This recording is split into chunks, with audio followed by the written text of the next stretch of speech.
महाराष्ट्रात सगळीकडे निवडणुकीची धामधूम सुरू आहे। या सगळ्या संपूर्ण यंत्रणेमध्ये राष्ट्रवादी शरद पवार गटाच्या वतीने किंवा पक्षाच्या वतीने सुप्रिया सुळे हे सगळीकडे महाराष्ट्रभर भिंगरीसारखं फिरत आहेत। ताई, सगळीकडे महाराष्ट्रात सगळीकडे जवळपास सभा तुमच्या होत आहेत, कशा स्वरूपाचा रिस्पॉन्स तुम्हाला दिसून येतोय?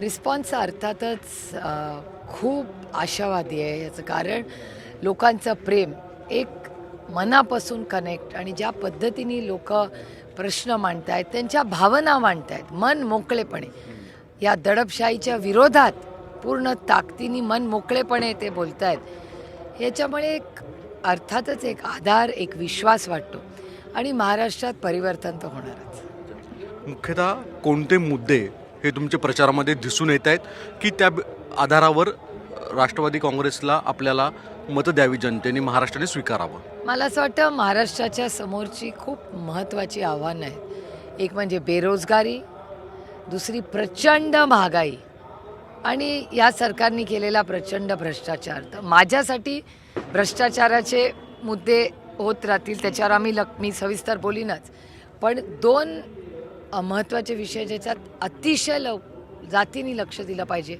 एक म्हणजे बेरोजगारी आणि दुसरी म्हणजे प्रचंड महागाई। म्हणजे तुम्ही कालचाच वर्तमानपत्र बघितलं असेल, म्हणजे मार्केटला पण जायची गरज नाही, सकाळी उठल्यावर पेपर बघितला त्यातला सगळा डेटा आला आहे की महागाई रोज म्हणजे रोज वाढत चालली आहे। माझे सहकारी रामराजे शिंदे दिल्लीतनं आलेत, दिल्लीत तुमचं काम काय पाहतात ते, त्यांना काही प्रश्न? दोन मुद्दे आहेत। एक तर की या निवडणुकीचं केंद्रबिंदू महिला आहे आणि लाडकी बहीण ही योजना आणलेली आहे आणि दावा करतात आताचे सत्ताधारी की महिला जे आहेत हा वोट बँक त्यांच्या पाठीशी आहे। काय तुम्ही एवढं फिरलेलं आहेत, काय वाटते तुम्हाला?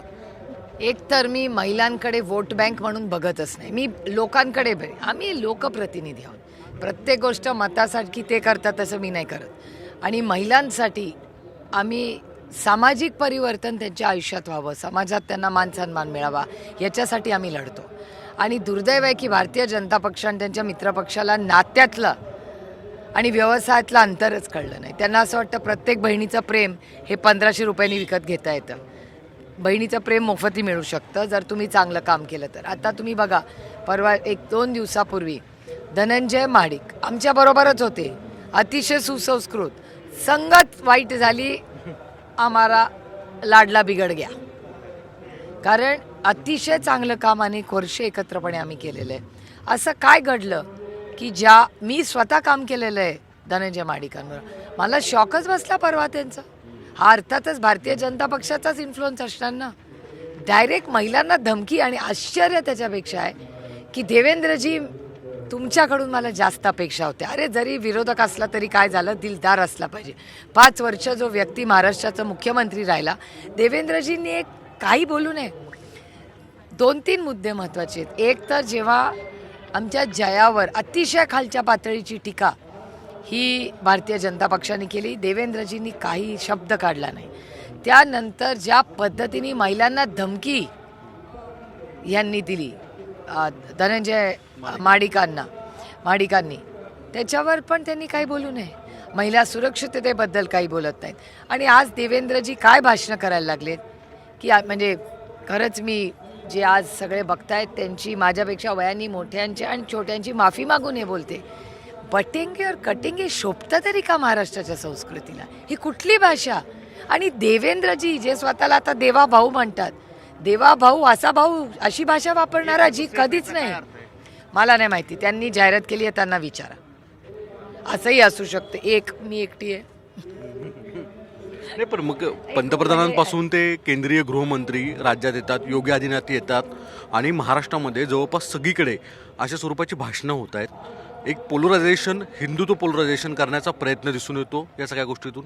ह्याच्यात या सरकारचं अपयश दिसतंय, त्यांच्याकडे इश्यूच नाही, न विकास केलाय आणि भ्रष्टाचाराबद्दल 2014 रान पेटवलं होतं, ते ज्यांच्यावर त्यांनी आरोप केले, खरे खोटे ह्याच्यात मी नाही पडत, पण आमच्यावर सगळ्यात मोठा आरोप भारतीय जनता पक्ष आणि देवाभाऊनी काय केला तर भ्रष्टाचाराचा, आणि 100% लोक ज्यांच्यावर त्यांनी भ्रष्टाचाराचे आरोप केले ते सगळे आज देवाभाऊ बरोबर आहेत भारतीय जनता पक्षात। म्हणजे भ्रष्टाचाराचा विषय गेला, आमच्यावर महागाईचे आरोप केले, डेटा स्पीक्स लावलं, प्रचंड महागाई, प्रचंड बेरोजगारी. आणि यांनी केलं काय? घरं फोडा, पक्ष फोडा, इन्कम टॅक्स, CBI, ED सगळ्यांना आईच करा. हे सोडून केलंय काय या सरकारने? हमी भाव नाही आहे. आज जाऊन फिरून बघा महाराष्ट्रात काय भयानक परिस्थिती आहे. महिलांची सुरक्षितता, शिक्षण, आरोग्य सेवा काय केलंय 2.5 वर्षात? त्यांनी काय क्रांती केली 2.5 वर्षात? फक्त भांडणं. आणि आज तर भारतीय जनता पक्ष हे खरं ओरिजिनल BJP फार चांगला पक्ष होता. आज हे BJP 2.0चा प्रॉब्लेम झाला आहे. बटेंगे तर तेच BJPच बटली आहे. त्यांच्या पक्षात त्यांचे अर्धे नेते म्हणतात योग्य बोलतायत, अर्धे नेते म्हणतात नाही बोलतायत. हे तुमच्याच चॅनलवर मी पाहिलं. बॅगा चेक करण्यावरून भरपूर राजकारण चालू आहे आणि सांगितलं जातं की यापूर्वी सुद्धा चेक करत होत होत्या, पण आताच उद्धव ठाकरे काय एवढा गदार? असं नाही. सुरुवात कशी झाली? फक्त विरोधी पक्षाचे केले. जेव्हा उद्धवजींनी 2 व्हिडिओ सगळ्यांना रिलीज केले आणि दाखवले, तेव्हा मग ह्यांच्या सगळ्यांची पहिला गडकरी साहेबांचं केला. पहिली बॅग सत्तेमधले गडकरी साहेबांची केली. आणि त्याच्यानंतर गडकरी साहेब हे मी कधीच कुठल्या पक्षाचे मानत नाहीत. एक अतिशय महाराष्ट्राला अभिमान वाटेल असा नेता. जरी आम्ही विरोधी पक्षात असलो तरी गडकरी साहेबांबद्दल आम्ही चांगलंच बोलतो, कारण का ते काम करताना पक्षपात द्वेष करत नाही. पण ज्या पद्धतीने त्यानंतर आता झपाटा लावलाय त्यांनी, सगळ्यांचे सगळे आमचे चेक करा, आमचं चेक करा, आम्हाला काय प्रॉब्लेमच नाही आहे. त्यांनी सगळं चेक करावं. पाठीमागं काय वाटतं? म्हणजे बॅग चेक करणं म्हणजे काय याच्या पाठीमागं? त्या मनोवृत्तीचे लोक आहेत हो. विरोधी पक्षाला भीती दाखवायची. कधी इन्कम टॅक्स, कधी CBI, कधी ED. ह्याच्यावरच तर त्यांचं सरकार चाललंय. नाही तर काश्मीर टू कन्याकुमारी ED नसती तर यातली अर्धी गेली नसती. तुम्ही राजदीप सरदेसाईंचं पुस्तक नाही वाचलं मला वाटतं, दिल्लीत नाही झालं का पब्लिश? नाही, पण दुसरीकडे महायुतीच्या नेत्यांचं असं म्हणणं आहे की यावेळेसचा आमचा स्ट्राईक रेट खूप चांगला राहील, जनता आम्हाला कौल देईल. खरंच दिलं असं? शुभेच्छा आहेत. एका सशक्त लोकतंत्रामध्ये विरोधकाच्या बद्दल पण चांगलंच बोललं पाहिजे. त्याच्यामुळे त्यांना जर वाटत असेल तर काय हरकत? ही लोकशाही आहे. आम्ही दडपशाहीवाले नाही की काँग्रेसच्या प्रचाराला गेला तर आम्ही लगेच फोटो काढू महिलांचे, त्यांना धमक्या द्यायचे. असलं गलिच्छ राजकारण आम्ही कधी केलं नाही आणि करणारही नाही. मायबाप जनतेला ठरवू दे काय करायचं. हा आकड्यांचा खेळ आहे, आपल्याला माहीत आहे. आज पवार साहेबांनी NDTVला मराठीला मुलाखत दिली आणि त्यामध्ये सांगितलेलं आहे की जर तुमच्याबद्दल ते बोललेत, जर सुप्रिया मुख्यमंत्री जर होत असतील तर आनंदच आहे. असं नाही ते म्हणाले. त्यांचं असं म्हणणं आलं की असा विचारला की सुप्रिया मुख्यमंत्री झाली तर तुम्हाला काय वाटेल? तुमचा प्रश्न होता, ते स्वतःहून नाही म्हणले. त्याच्यावर ते असं म्हणाले की झाली तर आनंदच होईल, पण तिला देशाच्या राजकारणात जास्त रस आहे, जे आधीही होतं.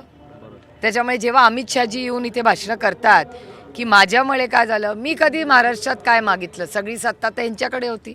आमच्या जे नेते आज भारतीय जनता पक्षाबरोबर आहेत. पण तुम्हाला ताई राज्याच्या राजकारणामध्ये खरंच रस नाही आहे? नाही, राज्याच्या राजकारणात अर्थातच आहे ना, इथून तर निवडून जाते मी. पण माझा काही गैरसमज नाही आहे. देश में आणि आमच्या पक्षात टॅलेंटची कमतरता नाही आहे. त्याच्यामुळे मला असं कधीच भ्रम नसतो की अरे हे असंच आहे किंवा माझ्याशिवाय मीच केलं. I am a team player, teamwork. आत्तापर्यंत बारामतीचा विकास सगळ्यांनी मिळून केला, त्याच्यात अजित पवारांचा पण योगदान आहे. अर्थातच आहे, इतके बाळबोध नाही होत आपण म्हणायला की मीच केलं. जबाबदारी पेलताई वगैरे असं नसतो, हे लोक ठरवतात. आणि मी तुम्हाला सांगू, हे मी अनेक वेळा म्हणलेले की जितकं आयुष्यात आपण वरच्या पदावर किंवा जबाबदारी पद म्हणण्यापेक्षा जातो तितकं ते नॅरो होत जातं. आणि माझं स्वतःचं म्हण आहे की महाराष्ट्राचा मुख्यमंत्री अशाच व्यक्तीने व्हावं ज्याच्यात कर्तृत्व असेल, मेरिट असेल आणि त्यातून महाराष्ट्रातला देशात 1 नंबरचं राज्य करेल, अशाच व्यक्तीने महाराष्ट्राचा मुख्यमंत्री. तुमच्याकडे तर आहेच आहे, कारण की तुम्ही संसदपटू आहात, उत्तम तुमची भाषणं आहेत. तुमचा मनाचा मोठेपणा. I am flattered, thank you. दुसरीकडे तुम्ही स्वतः आता सांगितलं की बारामतीच्या विकासामध्ये अजितदादांचं योगदान आहे. सगळ्यांचंच अर्थात टीमवर्क, प्रत्येक कार्यकर्त्याचं योगदान आहे. असं नाही. आदरणीय पवार साहेब 1967 मध्ये पहिल्यांदा आमदार झाले, तेव्हापासून आजपर्यंत आदरणीय पवार साहेबांबरोबर जो जो कार्यकर्ता राहिला, ज्यांनी मदत केली, त्या प्रत्येक कुटुंबाचं योगदान. नाही, मला हेच विचारायचं आहे की दादांचं योगदान पूर्ण परिवार कुटुंबियांचं योगदान आहे, हो, स्थानिकांचं, तर सगळ्या लोकांचं. तर हे सगळं करत असताना आत्ता तुम्ही युगेंद्रजींचा प्रचार करताना कोणत्या बेसवर मतं त्यांना द्या म्हणता? नाही, अर्थातच ऑन मेरिट. एक सुशिक्षित मुलगा आहे, कधीतरी बदल झालाच पाहिजे. 25-30 वर्ष आदरणीय पवारसाहेब आमदार होते. त्यांनी एक युवा नेता म्हणून अजित पवारांना लॉन्च केलं. त्या गोष्टीला 25-30 वर्ष झाली. आज युगेंद्र पवारांना ते लॉन्च करत आहेत. आणि आयडिओलॉजी, पुढे होणारा विकास, पारदर्शक कारभार आणि हा मुलगा शिकलेला आहे, सवरलेला आहे. नवीन काय प्रत्येक वेळेस पक्षामध्ये थोडंसं चर्निंग झालं पाहिजे. आता तुमच्या चॅनलमध्ये तुम्ही जसे सिनियर होता तशी नवीन पिढी येऊन नवीन गोष्टी पक्षात झाल्या पाहिजे. म्हणजे 25 वर्षापूर्वी आर आबा, जयंतराव, दिलीपराव, अजित पवार किती नेते आहेत जे नवीन आले आणि हीच तर ताकद होती राष्ट्रवादी काँग्रेस पक्षाची. बाबांचं नाव घेतलं यावरूनच विचारायचं की अजित पवार यांनी सांगलीच्या सभेमध्ये एक वक्तव्य केलं, खूप अगोदरचं प्रकरण, पण ते आता निघालं. 8 दिवस झाले. नाही, हे विषय जो होता सिंचनाचा, तो अगोदरचा काय वाटतं, घडलं काय त्याच्यामध्ये? घडलं काय जे खरं आहे. तुम्हाला जर वेळ असेल तर मी क्रोनॉलॉजी पटकन सांगते, 2 मिनिटात तुम्हाला सांगते. पहिल्यांदा अजित पवार हे होते फायनान्स मिनिस्टर, अर्थमंत्री होते. बजेटच्या आदल्या दिवशी एक सर्वे येतो जो अर्थमंत्र्याच्या सहीने होतो, जो आर्थिक आपल्याला दिल्लीला, आपल्याला माहिती आहे दिल्लीला येतो, तसाच महाराष्ट्र सरकारचा येतो. तर तो अहवाल आल्यानंतर खाली अजित पवारांची सही होती. त्याच्यात इतके पैसे खर्च झाले आणि एवढंच झालं, हे अजित पवारांच्या सहीचा रिपोर्ट आहे. तो पृथ्वीराज बाबांकडे गेला. पृथ्वीराज बाबा असं म्हणाले, अरे असं कसं झालं, ह्याच्यावर आपण माहिती काढली पाहिजे की एवढे पैसे खर्च होऊन का आउटकम्स होत नाही, सिंचन का वाढत नाही आहे, हा एक प्रश्न झाला. म्हणजे जलजीवन मिशनसारखं, जलजीवन मिशनमध्ये एवढे पैसे आले, मग प्रत्येकाच्या घरात नळाला पाणी का नाही आलं, नळ का नाही आला आहे, त्याच्यावर व्हाईट पेपर मी अनेक वेळा मागितलेला आहे आणि मी माझ्या मतदारसंघातलं तर करायलाच लावणार आहे. कारण का मला कळलं पाहिजे ना पैसे गेले कुठे. मी असं म्हणत नाही कोणी खाल्ले. अनेक ठिकाणी असंही झालं जे CR पाटील पार्लमेंटमध्ये म्हणलेत की अशा ठिकाणी स्कीम झाल्या तिथे पाण्याला सोर्सच नाही आहे. जलजीवन मिशन हे तुम्हालाही माहिती आहे, दिल्लीत सगळे राज्यात सगळेच खासदार म्हणतात. तर ते झाल्यानंतर पृथ्वीराज बाबांनी व्हाईट पेपर सांगितलं. व्हाईट पेपर आल्यानंतर देवेंद्र फडणवीसांनी पहिला आरोप केला की ह्याच्यात काहीतरी घोटाळे. मी म्हणत नाही, देवेंद्र फडणवीस म्हणतात. त्याच्यानंतर त्यांनी रान पेटवलं महाराष्ट्रामध्ये, गदारोळ केला असेंब्लीमध्ये. तुमच्याच सगळ्या चॅनलवर रोज रोज रोज रोज सिंचन घोटाळे मी नाही कधी म्हणलेले, आजही म्हणत नाही आहे. हे देवेंद्र फडणवीसांनी आणि त्यांच्या आग्रहापोटी ही इन्क्वायरीचा निर्णय घेण्यात आला. मग निर्णय घेण्यात आला त्याच्यावर पहिली सही इन्क्वायरी करायची का नाही म्हणून करूया पारदर्शकपणे, होऊन जाऊ दे, दूध का दूध पाणी का पाणी. कारण का आम्हाला कदाचित वाटलं असेल की हा खोटे आरोप आहेत, त्याच्यामुळे त्यांनी सही केली असेल. पण त्याच्यानंतर पृथ्वीराज बाबांकडे ती फाईल नाही गेली. आरोप देवेंद्र फडणवीस करत राहिले आणि त्याच्यानंतर मुख्यमंत्री झाल्यावर फायनल मुख्यमंत्र्याच्या सहीशिवाय इन्क्वायरी लागत नाही. फायनल सही ही देवेंद्र फडणवीसांनी महाराष्ट्राचे मुख्यमंत्री झाल्यावर केली. पण इथे गोष्ट संपत नाही. आता त्यातला सगळ्यात मोठा ट्विस्ट येतो की ती फाईल सही केल्यावर, इन्क्वायरी लावल्यावर देवेंद्र फडणवीसांनी घरी बोलवली. आता लक्षात घ्या, Devendra Fadnavis is on oath, त्यांनी शपथ घेतली आहे गोपनीयतेची, तरी त्यांनी फाईल घरी बोलवली. आणि घरी नुसती बोलवली नाही, घरी बोलायला मला ऑब्जेक्शन नाही आहे, मुख्यमंत्र्याचा अधिकार आहे. त्यांनी ज्या व्यक्तीवर अजित पवारांवर आरोप केले ते विरोधी पक्षात होते, त्या अजित पवारांवर ज्यांच्यावर देवेंद्र फडणवीसांनी आरोप केले, जे अजित पवार विरोधी पक्षात होते, त्यांना घरी बोलवलं आणि फाईल दाखवली की हे बघा, जर तो आरोप चुकीचा होता तर देवेंद्र फडणवीस यांनी सही का केली, आणि जर खरा होता तर तुम्ही का दाखवला अजित पवारांना. मग याचं उत्तर देवेंद्र फडणवीसांना द्यावं लागेल. कारण का राज्याला फसवलंय दोन्ही बाजूनी, खरा असला तरी फसवलंय आणि खोटा असला तरी देवेंद्र फडणवीसांनी महाराष्ट्राला फसवलंय, आरोप आहे माझा त्यांच्यावर. पण या सगळ्या संपूर्ण प्रकरणात ज्यावेळेस अजितदादा आम्हाला NDTVला मुलाखत देत होते, त्यांनी 2 गोष्टी फार प्रकर्षाने सांगितल्या की अनेक प्रकरणांमध्ये नेत्यांना महात्मा देणं किंवा त्यांना मोठं करण्यासाठी आम्ही वाईटपणा झालो, मी विलन झालो. म्हणजे अनेक विषय त्यांनी मांडले की जसं सिंचनाचा विषय मांडला, DCC राज्य सहकार बँकेचा विषय मांडला. आणि विशेष म्हणजे त्यांनी आवर्जून आमच्याशी बोलताना सांगितले की ज्यावेळेस YB चव्हाण सेंटरमध्ये साहेबांनी राजीनामा दिला त्यावेळेस तुमचं मोठ्या साहेबांचं, काकींचं आणि अजितदादांची मिटिंग झाली आणि त्याच्यानंतरनं हे सगळं ठरलं होतं. तरीसुद्धा तिथे ज्या पद्धतीने घडलं तिथे मी विलन ठरलो असं. बाकी आम्ही तर कोणीच बोललो नाही, मी तर बोलले नाही ना, माझी आई बोलली ना वडील बोलले, आम्ही तिघं गप्पच बसलो. आम्ही त्याच्यामुळे आम्ही तिघं काहीच बोललो नाही. एक आणि DCC बँकेचा, बरं झालं तुम्ही विषय काढला. DCC बँक आणि सिंचन घोटाळा हे आदरणीय प्रधानमंत्री, माननीय अमित शाह आणि देवेंद्र फडणवीस, आमचा काय संबंध, आम्ही आजपर्यंत बोललोय का त्याच्यावर? कधीच नाही, आजही मी बोलत नाही. पण DCC बँक चा आरोप अजित पवारांवर प्रधानमंत्र्यांनी केला, 70,000 कोटी रुपयाचा प्रधानमंत्र्यांनी केला, तर या सगळ्याचा प्रधानमंत्री अमित शाह आणि देवेंद्र फडणवीसांना प्रश्न विचारा. अजित पवारांची बदनामी आम्ही नाही केलेली, यांनी केलेली आहे. आणि हे आरोप झाले असतानाही त्यांना डेप्युटी CM हे आदरणीय शरद पवारांनीच केलं महाराष्ट्रात. ताई, ह्या सगळ्या घडामोडीमध्ये महाविकास आघाडीकडे जर खरंच मुख्यमंत्रीपद येतं आणि तुम्हाला जर संधी मिळते तर तुम्ही खरंच राज्यासाठी योगदान द्याल? आत्ता पाऊस पडला तर मी छत्री आहे का माझ्याकडे, अशी ही खूप मी माझं राजकारण फार गांभीर्याने घेते आणि त्याच्यामुळे मला असं वाटतं की रिझल्ट येऊ द्या. मी ते 400 पार वगैरे अबकी बार असलं नाही मी राजकारण करत. मी खूप स्ट्राईक रेट आता मायबाप जनता ठरवेल. लोकसभेमध्ये चांगला होता. लोकसभेमध्ये ज्या पद्धतीने आदरणीय पवार साहेबांबरोबर महाराष्ट्र आणि महाविकास आघाडीबरोबर उभा राहिला याबद्दल मी विनम्रपणे महाराष्ट्राच्या मायबाप जनतेचे आभार मानते. आणि पुन्हा एकदा ऑन मेरिट तुम्ही बघताय ज्या पद्धतीने आदरणीय पवारसाहेब लढतायत आणि ते त्यांना काय स्वार्थ ना ते CMच्या रेसमध्ये आहेत ना सत्तेत मंत्री होणार आहेत, त्यांना काही नाही याच्यात.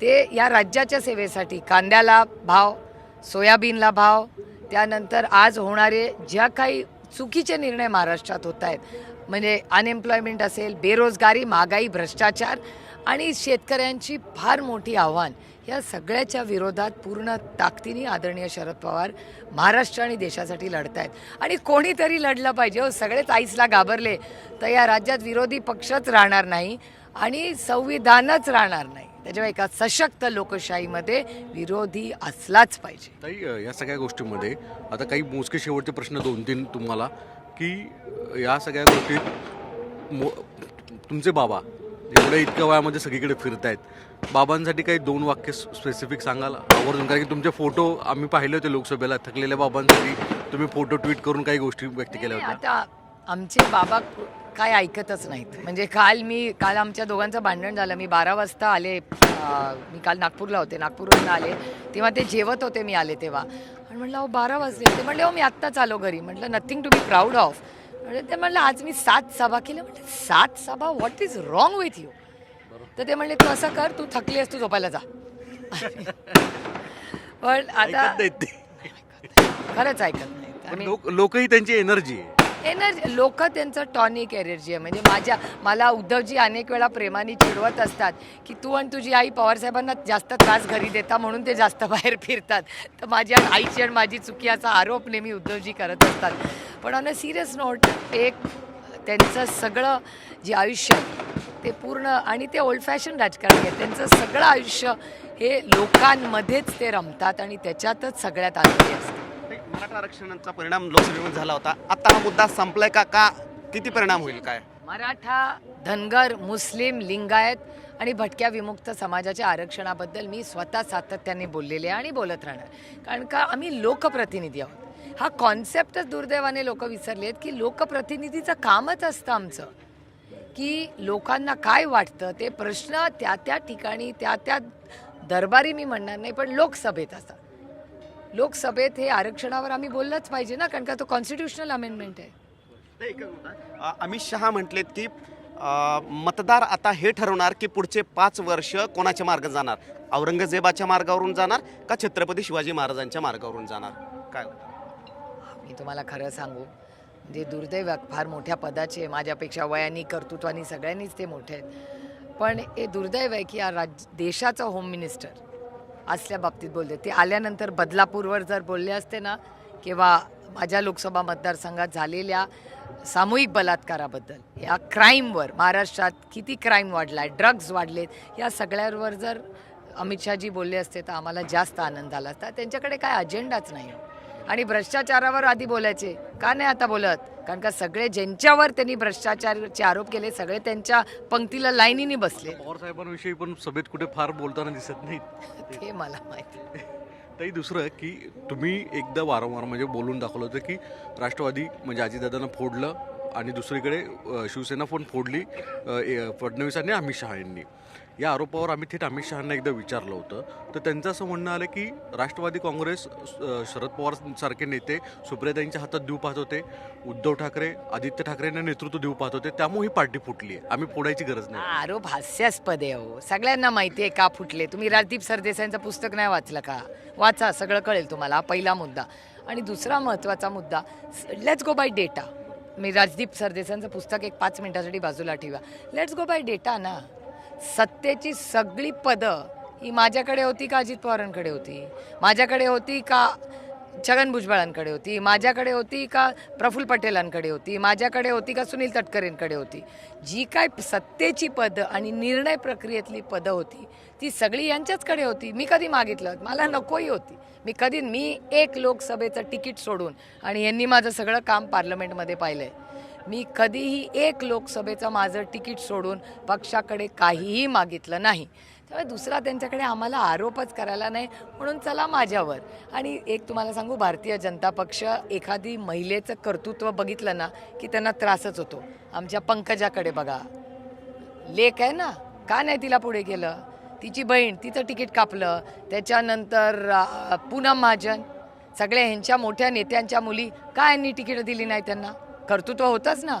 महिला विरोधीच आहेत हे सगळे, हा माझा आरोप त्या पक्षावर आहे. यावेळेस तुतारी किती वाजणार मग शेवटी अखेर? रामकृष्ण हरी, मायबाप जनता ठरवेल. धन्यवाद ताई, खूप खूप इलेक्शनच्या धावपळीत तुम्ही बोललात. थँक्यू. सागर कुलकर्णी, NDTV मराठी, मुंबई.